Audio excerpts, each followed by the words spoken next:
Saan ka pala galing? Ang bala ko talaga ay lampasan na lang siya dahil gusto ko na magpahinga pero makulit talaga ang buwisit. Siyempre, doon sa lugar ko saan walang ususyerong katulad mo. Prangka kong sagot at sinamaan pa siya ng tingin. Sa halip na tumigil ay bahagya pa siyang tumawa na para bang may nakakatawa sa sagot ko. Ang hirap kausap ng taong hindi nakakahalatang nakakaabala na siya kaya basta ko na lang siya tinalikuran upang ipagpatuloy ang pag-akyat sa hagdan. Baka sakaling sa gagawin ko ay bigla siyang magka-ideya. Lalo lang masisirang araw ko kung patuloy ako makikipag-usap sa kanya. Hindi mo ba tatanungin kung nasaan ang pinsan mo? Napatigil ako sa paghakbang dahil sa sumunod niyang tanong. Ako lang ba o sadyang may iba siyang gustong ipahiwatig? Pumihit akong paharap sa kanya upang makita ang ekspresyon niya sa muka. Hinahanapan ko ng indikasyon na tama ang hinala kung may laman ang binitawan niyang salita. Nandoon siya sa Japan, diba? Kunwari inosente kong tanong. Ang gusto kong malaman ay kung bakit biglang sumulpot sa ate sa kanaroroonan namin ni Eros. Kung kailan ay expected itong nasa ibang bansa. Sana ay may makuha akong sagot mula sa tsismosong kaharap para naman magkaroon ng silbi ang pagiging lalaking marites niya. Makulugan niya akong initian bago pa halukip-kip na nakipagsukatan sa akin ng tingin. Lihim kong naikuyom ang kamao upang mapanatili ang pagkukunwari kong walang alam kahit na gustong-gusto ko na siyang singhalan. May mga tao pala talaga na kahit walang ginagawa ay sadyang nakakairita. Nakauwi na si tita. Pagbibigay alam niya, pero kung pagbabasehan ang tono niya parang pinapalabas niya na alam ko na ang bagay na iyon. Tinawagan siya ng mommy niya dahil may nakakita raw kay tito na may kasamang babae sa pinuntahan nitong business conference. Hindi ko pinapahalata na bigla akong kinabahan. Iniisip ko kung sino ang pwedeng may makatindila na nagpaabot ng balita sa mommy ni ate. Talaga? Eksahirada kong bulalas. Oh my gosh. Kahit ako'y gustong mapangiwi sa kaartehan ng tono ko. Nanatili ang matamang pagkakatitig sa akin ng mga mata ni Ryan. Parang pinag-aaralan niya iyong reaksyon ko. Hindi yata bumenta sa tsismosong ito ang gulat-gulatan kong drama. Sa palagay mo, may babae kaya sa Tito Eros? Titig na titig niyang tanong sa akin. Ang sarap sana niyang sagutin ng totoo. Ano kaya magiging reaksyon niya kung bigla akong aamin ngayon na ako ang babae ng tito niya? Basta, huwag niya lang akong tawagin tita, ay kaya ko naman pagtiisan ng pagiging pakaalamero niya. Makakaya kaya ni tito na lokohin ang asawa niya? Muli niyang tanong at hindi man lang hinintay ang sagot ko sa nauna niyang tanong. Napatiimbagang ako habang pilitan nilalabanan ng mga titig niya. May pakiramdam ako na hinuhuli niya ako. Parang may gusto siyang matuklasan. Hindi ko alam. Diretso ang tingin ko sagot. Hindi naman ako nakamonitor sa bawat kilos niya. Mariin kong dugtong. Unti-unting lumaki ang nakakainis niyang ngisi dahil sa naging sagot ko. Ang sarap niyang sungal-ngalin para matanggal ang nakakapag-init ng dugo niyang ngisi. Well, kung meron man, ay Jack, kawawa ang babaeng yun sa'yo. Makulugan niyang sabi. I mean, sa pamilya niyo. Hindi ko alam kung sinadya ba niya na magkamali o talagang patama sa akin ang sinabi niyang iyon. Lalo tuloy lumakas ang kutob ko na may alam nga siya tungkol sa namamagitan sa amin ni Eros. Bakit ba hindi na lang ako diretsahin ng lalaking ito? Ang dami niyang paligoy-ligoy hindi ko naman itatanggi kung sakalang diretso niya akong tatanungin. Kung ikaw ang tatanungin, sa palagay mo ba ay may posibilidad na mababae ang tito mo at lolokohin niya ang pinsan ko? Nanunukat kong tanong sa kanya. Isang pilyong ngiti ang gumuhit sa mga labi niya. Depende kung gaano kaganda ang tuksong darating. Walang gatol niyang sagot habang hindi bumibitaw ng tingin sa akin. Marurupo kasi kami mga lalaki pagdating sa tukso. Lalo na, sobrang nakakahalina yung nanunukso.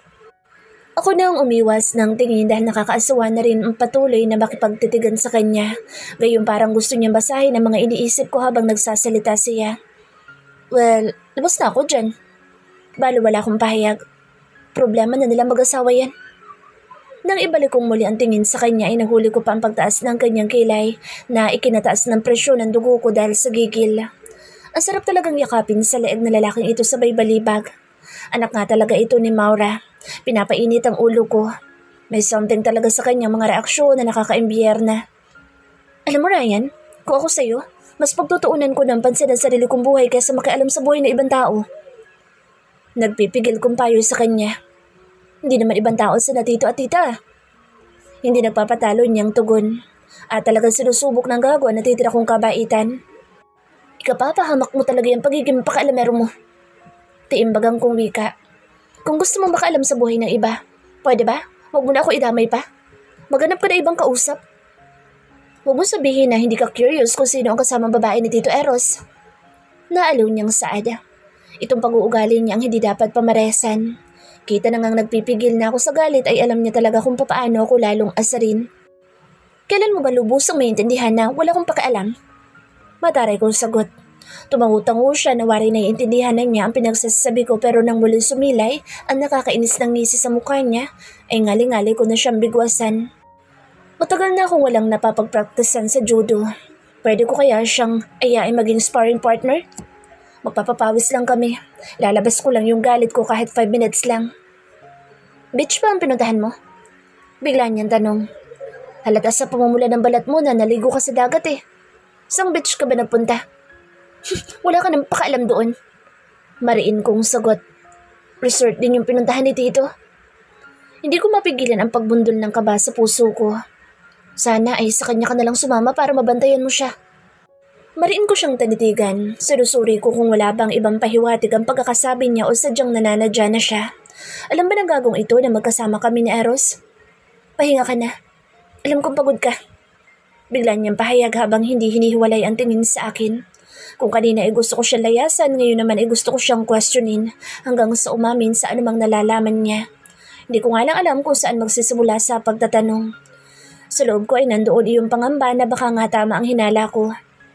Alam mo, pag patuloy mo pa akong tanitigan, iisipin ko may gusto ko sa akin. Basag niya sa malalim kong iniisip. Sarkastiko ako napangiti bago siya inirapan. Gusto ko nga siya. Gusto ko siyang sakalin. Mas lamang na gusto ko tang sapakin. Wala sa loob kong wika.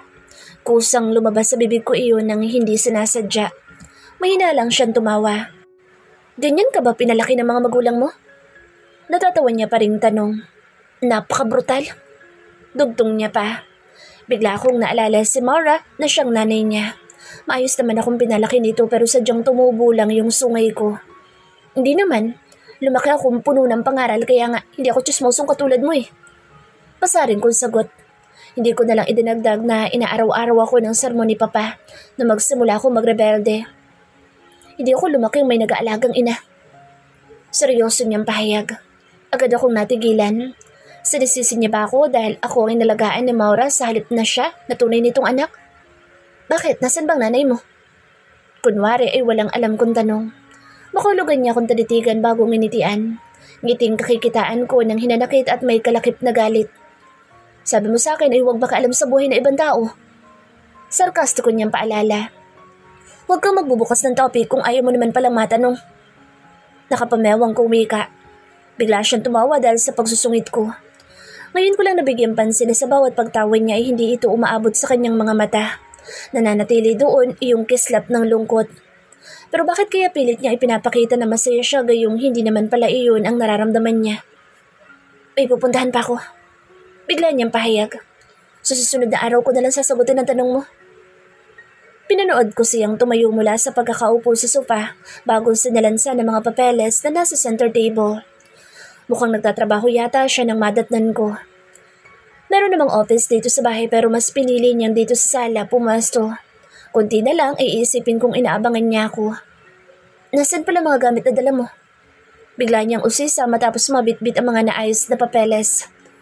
Iniwan mo sa pinuntahan mo? Natatawa niyang pahabol na tanong. Dinonate ko. Imbiyar na kong sagot. Pakala mo. Nagkibit balikat lang siya bago tumalikod dala-dala ang mga hawak na papeles. Pahinga ka na. Halatang minamadali mo ang pag-uwi. Di ka man lang nakapagpalit ng maayos na damit. Agad kong tinignan ang sariling suot at mahina akong napamura ng mapansing. Naka-swimsuit pa ako sa ilalim ng suot kong manipis na cover-up. Nawala sa isip ko na magpalit ng damit. Nang muli kong tingnan si Ryan ay papalabas na ito ng bahay at likod na lang nito ang naabutan ko. Kaya siguro nahulaan niyang nag-beach ako dahil may buhangin pa yung suot kong beach slippers. Ang sarap din kutusan ng sarili ko. Nalunod ako sa kaka-overthink kaya hindi na nabigyan pansin ang sariling ayos. Ilang oras matapos ako makauwi ay inihatid ang mga gamit ko. Mabuti na lang at hindi pa bumabalik si Ryan kaya walang tsismosong ng uusisa. At sana nga ituluyan na itong hindi bumalik dahil nabubwisit lang talaga ako. Ang una kong hinanap sa mga gamit ko ay ang cellphone ko. Nang mahagilap ay agad ko itong tinignan sa pagbabaka sakaling nag-text sa Eros o nag-iwan ng kahit na anong message para sa akin. Nang wala makita ay disappointed ko itong basta na lang itinapon sa ibabaw ng kama bago ko ibinagsak ang sarili sa tabi nito. Nayayamot kong tinapunan ng tingin ang walang silbi kong cellphone. Bakit ko pa kaya ito kailangan gayong wala naman tumatawag o nagtatext sa akin? Isa pa yung sa Eros. Pinaasa ako sa wala. Lahat daw ay kayang gawin para sa akin pero ang simpleng pag-text ay hindi man lang magawa-gawa. Kahit hi na lang sana. Hindi na kami nakapag-usap bago ako umalis kaya dapat ay kinamusta niya ako. Masyado ba siyang busy sa asawa niya at bigla ay wala na siyang panahong gawin iyon? Ipinilig ko ang sariling ulo dahil sa kabitiran na tumatakbo roon. Hindi nga pala ako dapat magiging demanding dahil papel ng asawa iyon. Ang dapat ginagawa ng mga katulad kong nakikitikim lang sa asawa ng iba ay ang magpaganda at magpabango para patuloy na balik-balikan. Kung ang asawa ay magbubunga nga sa mister niya, ay ako dapat ang bubukaka lang. Kailangan ay handa ko ang sarili ko para pagkabalik nilang mag-asawa dito ay sa akin agad pupunta sa Eros. Hindi ako pwedeng maging kampante dahil mahal niya ako. Dapat ay samahan ko rin ang panlalandi para kumpleto recados. Maganda na tapos malandi pa. Tsak, walang daka sa Eros. Mula sa pagkakahiga ay tumayo ako at nagpa siyang maligo ulit. Pangalawang ligo ko na ito simula na makauwi ako. Kailangan ko maging handa palagi dahil malay ko kung kailan ako gagapangin na Eros. Nang mahagip ko ang sariling refleksyon sa salamin ay hindi ko mapigilang mapangiti. Hindi nakapagtataka kung paanong na-inlove sa akin sa Eros. Hindi sa pagbubuhat ng sariling bangko pero maganda talaga ako. Biniyayaan ako ng sexing katawan at magandang mukha na nakuha ko sa lahi ng mga Salazar. May napapansin lang ako sa dibdib ko. Lumalaki yata ang mga ito. Dati namang malulusog ang dibdib ko pero mas malaki ito sa ngayon. Siguro ay resulta na ito ng palaging pagpapala ni Eros sa mga ito. Matapos sipatin ang sariling katawan sa salamin at masiguradong kayang-kaya nitong baliwin ng paulit-ulit sa Eros, ay ipinagpatuloy ko na ang paliligo. Pagkatapos maligo ay naglagay pa ako ng lotion sa buo kong katawan. Kailangang mabango at mananatiling malambot ang balat ko. Ganito lang dapat ang isang kabit. Magpapaganda lang upang malamangan ang orihinal na asawa. Dapat ay hindi ako mag-iisip ng mga negatibong bagay para iwas stress dahil nakakapangit iyon. Paano ko pa masasapawan iyong asawa kung nasisira na iyong ganda ko dahil sa pag-overthink? Lagi ko lang tatandaan na sa akin pa rin naman pupunta sa Eros pagka-uwi nito. Kaya dapat ay matutuwa siya sa kanyang madadatnan. Dahil sa pagod sa biyahe at sa dami ng mga iniisip ko ay hindi ko na malayang nakatulog pala ako. Bigla ako naalimpungatan nang may maramdamang humahaplos sa buhok ko. Disoriented pa ako na magmulat ng mga mata, lalo na at bahagyang madilim iyong paligid na bumungad sa akin. Nakapatay iyong mga ilaw at tanging iyong malamlam na liwanag mula sa lampshade ang nagsisilbing tanglaw ng buong silid. Agad ko nakilala sa Eros, kahit hindi ko pa lubos na nakikita ang mukha niya sa ilalim ng malamlam na liwanag. Haplos pa lang niya ay kilalang kilala ko na. Kumain ka na ba? Masuyo niyang tanong sa akin pagkakitang nagising na ako. Nagkusot ako ng mga mata at pilit siyang inaaninag. Anong oras na? Tanong ko. Medyo paus pa yung boses ko na galing sa pagkakatulog. It's midnight. Malumanin niyang tugon. Hindi na pala ako nakapaghapunan pero hindi naman ako nakakaramdam ng gutom. Hindi na niya kailangan pang malaman na hindi pa ako kumain. Kailan ka pa dumating? Bumangon ako mula sa pagkakahiga at naupo paharap sa kanya upang maayos siyang makausap. An hour ago. Tugon niya. Ipinikit-pikit ko ang mga mata upang mawala iyong nararamdaman kong antok. Kasama mo sa ate? Tanong ko. Salip na sagutin ako'y kinabig niya ako payakap sa kanya. Agad akong binalot ng pamilyar niyang bango bago ko naramdaman ang pagpulupot ng mga braso niya sa katawan ko. Narinig ko ang paghinga niya ng malalim bago humigpit ang kanyang pagkakayakap sa akin. Kahit wala siyang sinasabi, nararamdaman kong pagod siya. Kaya hinayaan ko lang siya na isubsob niya ang kanyang mukha sa leeg ko. Hindi ko pinansin ang kakaibang init na hatid ng ginawa niyang pag-amoy sa bahaging iyon. Tama nga ang naging desisyon ko kaninang maligo at magpabango bago na idlip dahil heto at para akong namumukadkad na bulaklak na inaamoy-amoy na Eros. Bakit hindi ka pa natutulog? Tanong ko habang pinakikinggan ang payapang tibok ng puso niya. Mas idinikit ko pa ang sarili sa kanya dahil pag ganitong naririnig ko ang tibok ng puso niya ay pakiramdam ko para sa akin ang bawat pagtibok nito. Gusto mo na kitang makita? May ina niyang wika. Gusto kong masigurong ligtas kang nakauwi. Maasahan ng mga tauhan mo. Saad ko, bigyan mo sila ng bonus dahil good job sila kanina. Pabiro kong dugtong. I will put it into considerations. Natatawa niyang sagot. I'm sorry about kanina. Seryoso niyang dugtong. I understand. Magap kong sagot. Bilang kabit ay malinaw na kailangan ko maging understanding. Next time na lang ako magiging demanding pag may karapatan na ako. Alam ko naman kung saan ako lulugar. Sa ngayon, matulog ka na ulit. Masuyo niyang anas.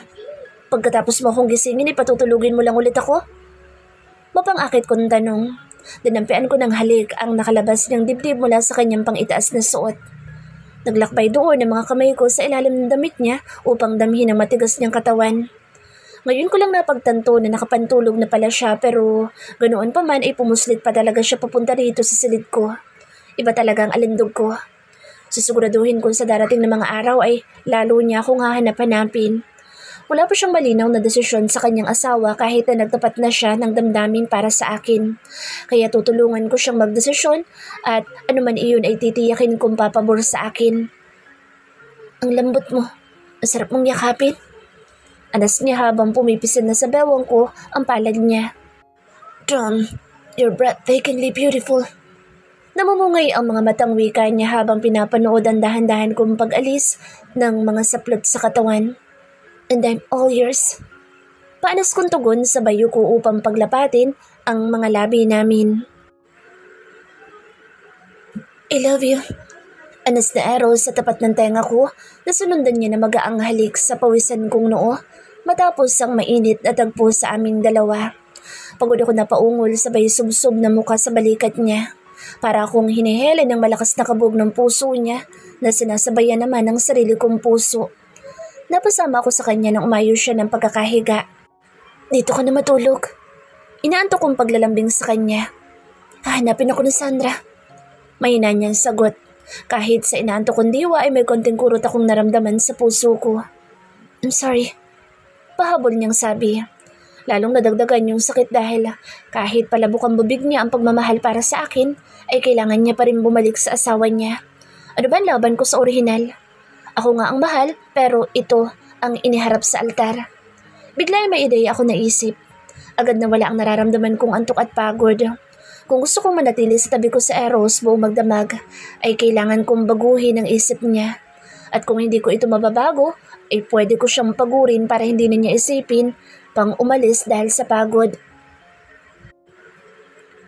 Nagmistulang dasal ang pangalan ko na paulit-ulit na namutawi sa mga labi niya sa magdamag na hindi namin nilulubayan ang bawat isa. Wari hindi humuhupa ang init na pinagsasaluhan namin sa buong magdamag. At sa paraan ng pag-ungol ni Eros sa pangalan ko, ay masasabi kong nagtagumpay akong baguhin ang desisyon niyang bumalik sa tabi ng kanyang asawa. Kung sakaling babalik nga siya ay huli na ang lahat dahil papasikat na ang araw nang magpa siya kaming tumigil upang magpahinga. Rian, may boyfriend ka na ba? Nagangat ako ng tingin mula sa ginagawang pag-scroll-scroll sa mga post ng friends ko sa FB dahil sa tanong ni Ate Sandra. Tanasan ko siya ng kilay at hindi agad nagbigay ng sagot. Hindi ko kasi alam kung bakit niya naitanong. Kung may boyfriend ka, ay ipakilala mo sa akin ha? Nakangiti niyang dagdag nang walang makuhang sagot mula sa akin.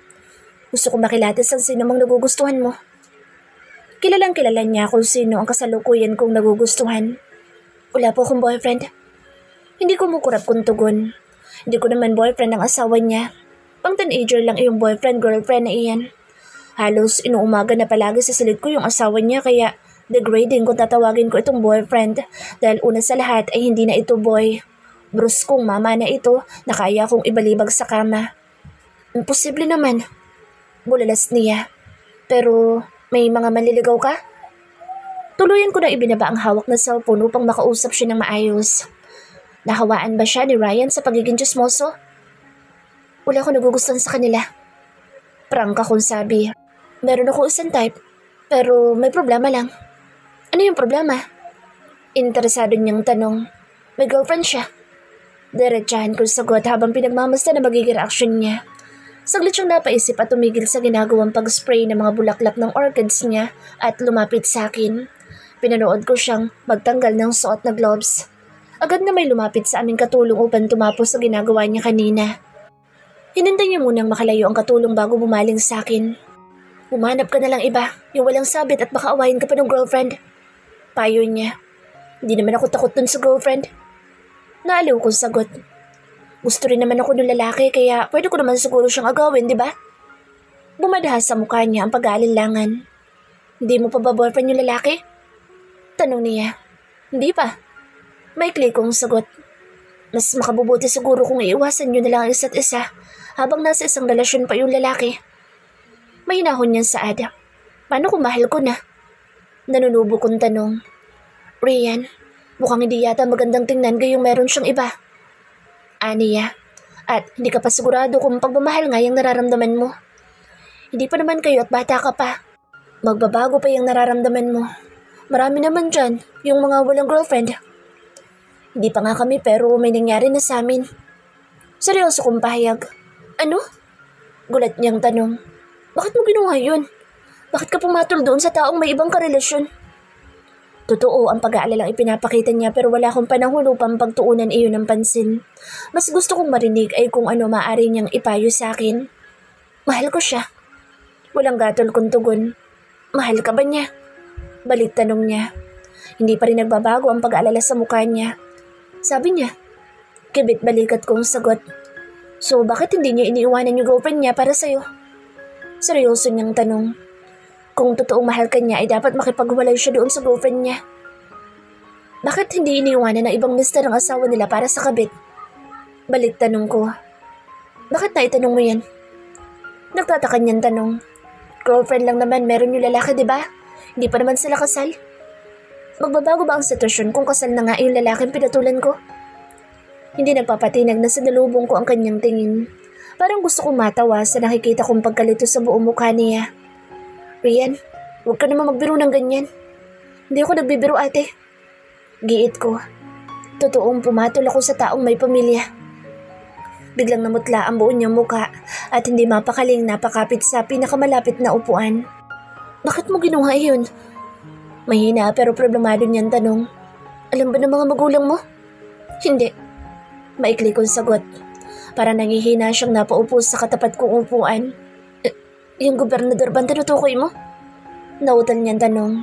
Siguro ko sasabihin kong oo ay tsak na hihimatayin siya. Hindi totoo yung sa gobernador. Pagtatama ko sa hinala niya. Nung lumuwas ako rito, ay saka lang kami nagkita nung tinutukoy kong lalaki. Paano mo siya nakilala? Nalilito niyang tanong. Hindi ka naman naglalabas ng bahay at ilang araw ka pa lang dito. Ate, may cellphone na ngayon. May mga social media na. Paalala ko sa kanya, hindi ko na kailangan lumabas ng bahay upang makapagpakilala. Siya ba ang kasama mo nung ilang araw kang umalis? Tanong niya. Tumango ako bilang sagot. Hindi makapaniwalang napahilamon siya ng mukha habang nahulog sa malalim na pag-iisip. Paano na yan? Bagsak ang balikat niyang tanong. Paano kung mabuntis ka? Tsak na magagalit ang daddy mo. Anong gagawin ko? Tanong ko. Hindi ko kayang malayo sa akin yung tao. Paano yung asawa? Gulong-gulong niyang bulalas. Kailangan ko pa bang isipin yung asawa kasi sa sarili ko? Nanguuyam kong tanong. Rian!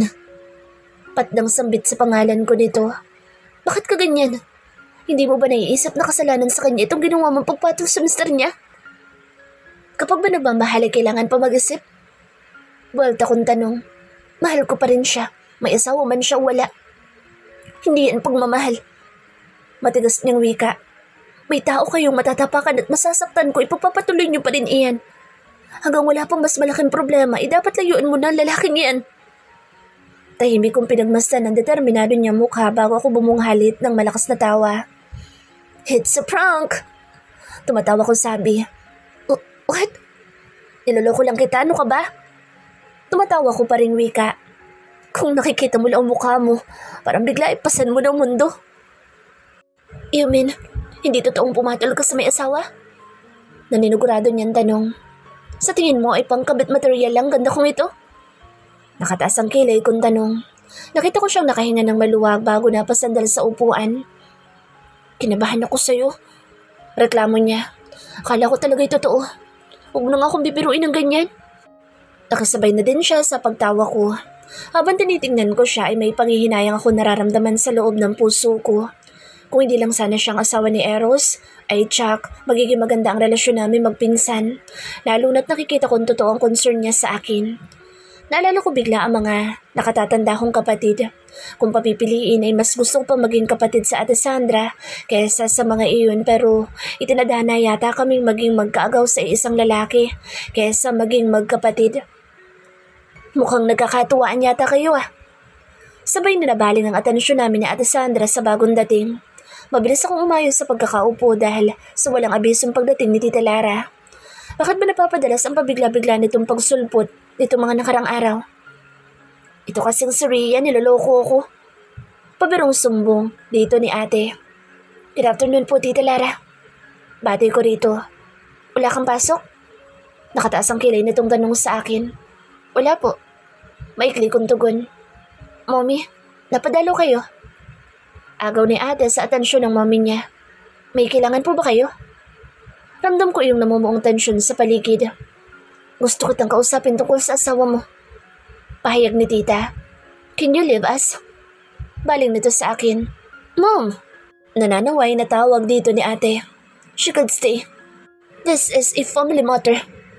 Mariing sagot ni Tita Lara. Hindi niya kailangan marinig ang pag-uusapan natin. Biglang may namuong galit sa loob ko dahil sa tono ni tita. Parang gusto niyang pagdiinan na hindi ako parte ng pamilya, kaya dapat akong umalis habang nag-uusap sila. Alis na lang po ako, ate. Magap kong paalam bago makipagtalo sa ate sa mommy niya. Rian, hindi naman Let her, Sandra. Putol ni tita sa akmang pagpigil sa akin ni ate. It's okay, ate. Sansala ko sa akmang pagpaprotesta ni ate Sandra. May gagawin din naman ako. Maiwan ko na muna kayo.